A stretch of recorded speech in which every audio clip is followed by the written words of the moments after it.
Ирина, ты знаешь, что в Казани с гастролями Малый Московский театр? Ты, кстати, не посетила спектакля? Нет, к сожалению, не посетила, не успела купить билеты. Все было продано за неделю. Но могу сказать, что наслышана о постановках. Одна из потрясающих постановок – это драма «Дети Ванюшина» по пьесе драматурга Сергея Найденова. Это, кстати, премьера сезона даже в столице.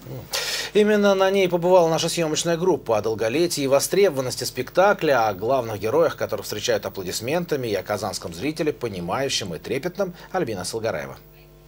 Чем-то тут пользуется в этом. Что-то это уже как бы сделано намертво.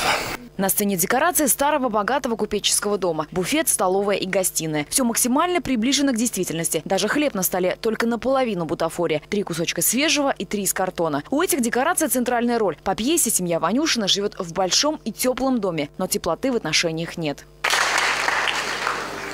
В главных ролях звезды, которых зал встречает аплодисментами. В роли купца Ванюшина Борис Невзоров. Он проживает на сцене историю человека, потерявшего власть над детьми и над собственной жизнью. Погоня за деньгами за детьми не уследил. Выросли корыстными и душевно убогими. Вечный вопрос в отцов и детей, особенно сейчас, потому что столько есть семей, у которых вроде бы, так сказать, внешне все нормально, а там внутри, ух, такое творится. Что вам с тобой, с детьми-то делать? Все брось.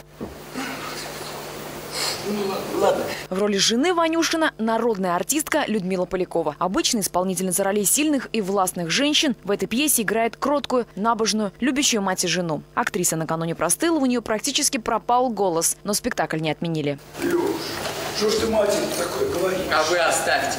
Дети Ванюшина давно уже не дети. Старший сын спит с дальней родственницей, младшего выгнали из гимназии, дочь, якобы выданная замуж, возвращается, поскольку у нее был роман с мужем собственной сестры. 2 младшие девочки подслушивают, воруют и сплетничают. Ну вот ты предо мной воплощаешься.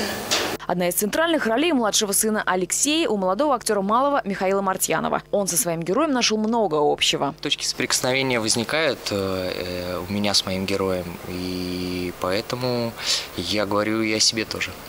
По словам режиссера Виталия Иванова, он поставил спектакль о раскаянии и загубленном поколении. Когда такая глубина, такие прописаны образы.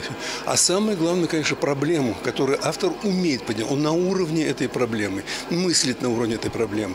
И я чувствую по залу, что зал тянется тоже к решению тому, что происходит на сцене. Этот спектакль бьет по-живому, прокладывает мостик между зрителем и актерами, между прошлым и будущим. Хотя в нем нет пошлости, обнаженки или политики, то, без чего якобы сегодня трудно представить театр 21 века. Это классика, но какая драма. Альбина Салгараева, Петр Жамбазов, столица.